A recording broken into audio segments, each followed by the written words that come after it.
E eu quero dizer, não sobre a greve em si, mas eu quero extrair lições da greve. E gostaria de chamar a atenção de todos para alguns problemas que nós vamos começar a vivenciar daqui para frente, a partir do momento em que o povo começou a perceber que ele verdadeiramente é o detentor do poder. Começou a perceber que o que está escrito na Constituição Federal, que todo o poder emana do povo, não é só para estar escrito, é para ser praticado. E isso vai causar muitas mudanças na nossa vida e principalmente na vida política deste país. O que está acontecendo, ou o que aconteceu, pode surpreender apenas quem nunca estudou história. Quem estudou história, quem estuda, sabe que estas coisas não são novidades. Elas ocorrem em vários lugares do mundo há muitíssimo tempo. E eu já falava sobre a greve dos caminhoneiros há mais de 30 anos. Se alguém aqui duvidar, dá um convite, entra na minha página do Facebook e os senhores vão ver diversas manifestações de ex-alunos meus, lembrando que eu dizia em sala de aula que um dia os caminhoneiros descobririam aqui o poder que possuem e que o dia que isso acontecesse, nós viríamos coisas que nunca pensamos em ver. O que eu era? Uma pitonisa? Um adivinho? Não, um sujeito que estuda e que conhece a história. E eu convido os senhores também, se quiserem entender o que eu estou falando, a procurarem. Não temos mais videolocadora, mas procura no Netflix, procura no Now, 2 filmes. Um chamado Fist, F-I-S-T, com o Sylvester Stallone, antes dele ser o Rambo, antes dele ser o Rock. Ou então peçam um filme chamado Hoffa, H-O-F-F-A, com Jack Nicholson. Os 2 filmes tratam do mesmo problema. O que os caminhoneiros fizeram nos Estados Unidos na década de 60. O presidente do Sindicato dos Caminhoneiros da América do Norte, dos transportadores de carne, de carga, o Jimmy Hoffa, um dia à noite foi buscado em casa por 4 pessoas e nunca mais se ouviu falar dele. Nem o rastro, nem o cheiro. Provavelmente está sepultado em um pilar de ponte que estivesse sendo concretado naquele momento ali em Nova York.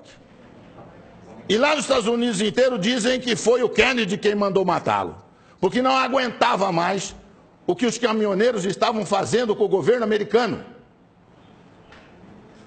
Assistam o filme. Tem 50 anos esse filme. E eu já dizia para os meus alunos, então, o dia que os caminhoneiros do Brasil descobrirem isso. E os caminhoneiros do Brasil não tinham organização que os americanos tinham, porque isso foi possível graças ao rádio PX que eles tinham em cada caminhão. Cada caminhão tinha um rádio PX, num determinado momento houve um comando e eles simplesmente pararam os Estados Unidos. Nós não tínhamos rádio PX, mas de repente descobrimos que temos uma coisa que funciona quase tão bem ou melhor, chamado WhatsApp. Os senhores não fazem ideia do que o WhatsApp vai fazer daqui para frente. Se a sociedade brasileira descobrir que se ela se organizar, ela tem o mesmo poder, nós vamos ficar abismados com as coisas que vão acontecer nesse país. Eu estava nos Estados Unidos em 1976, estudando, e eu frequentava um supermercado que ficava pertinho do apartamento onde eu morava. E lá eu comprava café brasileiro, café cacique. Pois um dia eu cheguei no supermercado, havia uma placa na prateleira onde estava o café, cheio de latinha de café cacique, e a placa dizia assim: não compre café brasileiro. E eu fiquei surpreso, eu falei, se o proprietário não quer vender café brasileiro, é só tirar da prateleira. E aí eu fiquei sabendo que era uma entidade de organização civil de defesa dos trabalhadores da indústria de calçado dos Estados Unidos, de calçado, que tinham colocado aqueles cartazes em todos os supermercados nos Estados Unidos. E aí procurei saber junto ao meu professor na escola o que estava acontecendo, e ele disse: o sapato brasileiro está entrando nos Estados Unidos a um preço muito baixo e está tirando emprego dos trabalhadores americanos.